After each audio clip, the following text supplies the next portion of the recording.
നമസ്കാരം. കേരളം ഒരു വലിയൊരു പ്രശ്നത്തിലേക്കാണ് പോയിക്കൊണ്ടിരിക്കുന്നത്. അതായത് കുട്ടികൾ തമ്മിൽ കേരളത്തിൽ തമ്മിൽ തല്ലുന്നു, ആക്രമണം ഉണ്ടാകുന്നു. ഇപ്പോൾ ഏറ്റവും വലിയൊരു സംഭവം താമരശ്ശേരിയിൽ ഒരു 10ാം ക്ലാസ്സുകാരൻ്റെ കൊലപാതകം. അതിൽ 5 കുട്ടികൾ പ്രതിയായിരിക്കുന്നു. 5 കുട്ടികളെ ജുവൈൻ ഹോമിലേക്ക് പോലീസ് മാറ്റി. ഇപ്പോൾ ഇന്ന് SSLC പരീക്ഷ ജില്ലകളിലുടനീളം നടക്കുകയാണ്. അതിൽ 5 കുട്ടികളെ പരീക്ഷ എഴുതാനായിട്ട് ജുവൈൻ ബോർഡ് അനുമതി നൽകുകയുണ്ടായി. അപ്പോൾ ഉയരുന്ന ഒരു പ്രധാനപ്പെട്ട ചോദ്യമുണ്ട്. സ്കൂളുകളിൽ, അതായത് പൊതുപരീക്ഷകളിൽ കോപ്പിയടി നടന്നു കഴിഞ്ഞാൽ കുട്ടികളെ 3 വർഷത്തേക്ക് ഡീബാർ ചെയ്യുമ്പോൾ ഒരു ഒരു കൊലപാതക കുറ്റകൃത്യത്തിലേക്ക് ഏർപ്പെട്ട കുട്ടികളെ അടിസ്ഥാനത്തിലാണ് പരീക്ഷ എഴുതിപ്പിക്കാൻ സമ്മതിക്കുന്നത് എന്നൊരു ചോദ്യമാണ് നവമാധ്യമങ്ങളിലടക്കം ഉയരുന്നത്.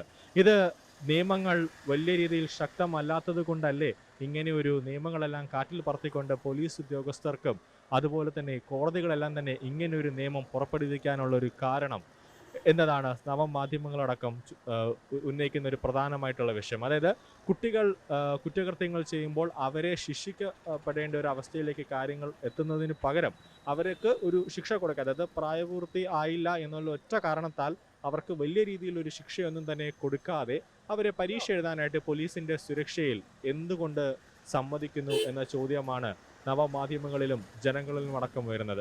അതുകൊണ്ട് തന്നെ നമുക്കിന്ന് ജനങ്ങളുടെ അഭിപ്രായം, അതാണ് ഏറ്റവും പ്രധാനമായ ഒരു കാര്യം. ജനങ്ങൾ, അതായത് പബ്ലിക് എന്ത് പറയുന്നു എന്നൊരു അഭിപ്രായം നമുക്ക് തേടേണ്ടതുണ്ട്. നമുക്ക് അതിലേക്ക് പോകാം.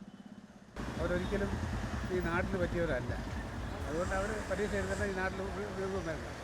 പരീക്ഷ എഴുതിയാൽ വ്യാജന്മാരായി സർക്കാർ ഉദ്യോഗസ്ഥരായി വരും. അത് വരാൻ പാടില്ല എന്നാണ് നമ്മൾ എഴുതുന്നത്.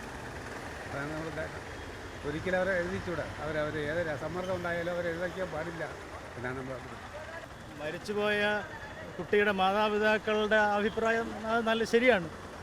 അവർ ഇനി അത് ആവർത്തിക്കരുത്. ഇപ്പോഴും തുടങ്ങിയതല്ലല്ലോ.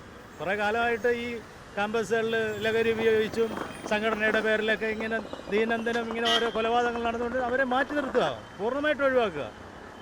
അവരിനി ആ സ്കൂളിൽ പരീക്ഷ എഴുതാൻ ആ കോമ്പൗണ്ടിനകത്ത് കുത്താൻ അവർക്ക് അവകാശമില്ല. ഒരു മാതാപിതാവിൻ്റെ ഒരു സങ്കടം അവരുടെ മാതാപിതാക്കൾ മനസ്സിലാക്കട്ടെ. കുട്ടികൾക്ക് ഇപ്പോൾ പ്രായപൂർത്തി ആയിട്ടില്ല. അപ്പോൾ ആ ഒരു പ്രശ്നം കാരണം നിയമങ്ങൾ, അതായത് ഇവർക്കെതിരെ കേസെടുക്കാൻ ഒരു പ്രശ്നം പോലീസിനുണ്ട്. അപ്പം നിയമം കൂടി മാറേണ്ട ഒരു ആവശ്യകതയില്ലേ? നിയമം എന്ന് പറയുമ്പോൾ അത് ജുവനൈൽ ഹോമാണല്ലോ, ആക്ട് പ്രകാരമല്ലേ കേസെടുത്തിരിക്കുന്നത്. അപ്പോൾ ആ ആക്ട് പ്രകാരം നടക്കട്ടെ. അങ്ങനെ അവരെ സർക്കാരിന് അവരെ മാറ്റി നിർത്താൻ പറ്റില്ലല്ലോ. അവരെ മാത്രമായിട്ട് അങ്ങനെ നിയമമുണ്ടോ? നീ പിന്നെ ആർക്ക് വേണം, ആരെ വേണം കൊല്ലാമല്ലോ.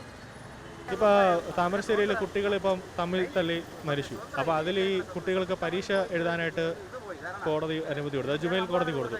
അപ്പോൾ അതിനെപ്പറ്റി ഒരു അഭിപ്രായം എന്ന് പറഞ്ഞു കഴിഞ്ഞാൽ ഈ ജുവൈനൽ ജസ്റ്റിസ് ആക്ട് ഒന്ന് പരിഷ്കരിക്കണം. അതാണ് എൻ്റെ അഭിപ്രായം. വേറെ ഒന്നും കൊണ്ടല്ല. കാര്യം എന്ന് പറഞ്ഞാൽ ഒരു 10ാം ക്ലാസ് എന്ന് പറഞ്ഞാൽ 18 വയസ്സ് വിദ്യാർത്ഥികളാണ്. 15 വയസ്സിലാണ് 10ാം ക്ലാസ് വിദ്യാർത്ഥികളാവുന്നത്. അപ്പോൾ ഈ ജുവൈനൽ ജസ്റ്റിസ് ആക്ട് ഒന്ന് പരിഷ്കരിച്ച് കഴിഞ്ഞാൽ നന്നായിരിക്കും. കാര്യം വേറെ ഒന്നുമല്ല, നമ്മളെ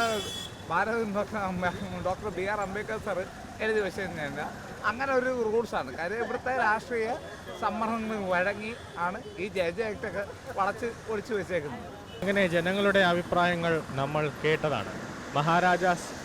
എറണാകുളം മഹാരാജാസ് കോളേജിൽ അർജുൻ, വയനാട് സിദ്ധാർത്ഥ്, അതുപോലെ തന്നെ കോട്ടയം മെഡിക്കൽ കോളേജ് നഴ്സിംഗ് കോളേജിൽ കുട്ടി ക്രൂരമായ റാഗിങ്ങിന് ഇരയാവുന്നു. സ്കൂളുകളിൽ ഇപ്പോൾ കുട്ടികൾ തമ്മിൽ തല്ലുന്നു. ഒരു കുട്ടിയുടെ കണ്ണ് മർദ്ദനത്തിൽ 40% കാഴ്ച നഷ്ടമാകുന്നു. അങ്ങനെ ഓരോ ദിവസവും രാവിലെ കേരള സമൂഹം കേൾക്കുന്നത് ഞെട്ടിപ്പിക്കുന്ന വാർത്തകളാണ്. എന്താണ് സ്കൂളുകളിൽ നടക്കുന്നത് എന്ന് പോലും ഇപ്പോൾ അക്ഷരാർത്ഥത്തിൽ രക്ഷിതാക്കൾ വരെ തലയിൽ കൈവച്ചു പോകുന്ന അവസ്ഥയിലേക്ക് എത്തുന്നു.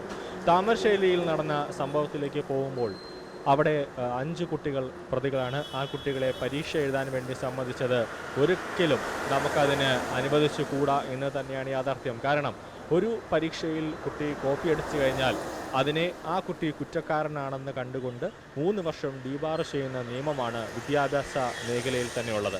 അങ്ങനെ ഒരു നിയമം വരുമ്പോൾ ഒരു 5 പ്രതികൾ ഒരു കുട്ടിയുടെ ജീവൻ തന്നെ എടുത്ത് ആ ഒരു കൊലക്കുറ്റത്തിൽ നിൽക്കുമ്പോൾ ഈ കുട്ടിയെ എന്തർത്ഥത്തിലാണ് കുട്ടികളെ പരീക്ഷ എഴുതാനായിട്ട് വിദ്യാഭ്യാസ വകുപ്പും അതുപോലെ തന്നെ സർക്കാരും ജുവൈൻ ബോർഡും ഒക്കെ അനുവദിച്ചത് എന്നതാണ് ചോദ്യമായി വരുന്നത്.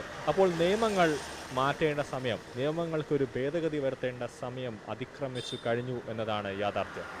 News desk Tattvamayi news. partner edubix online executive education focus physiotherapy center pattam unnat engineering gujarat tirthayatra.com iron build gujarat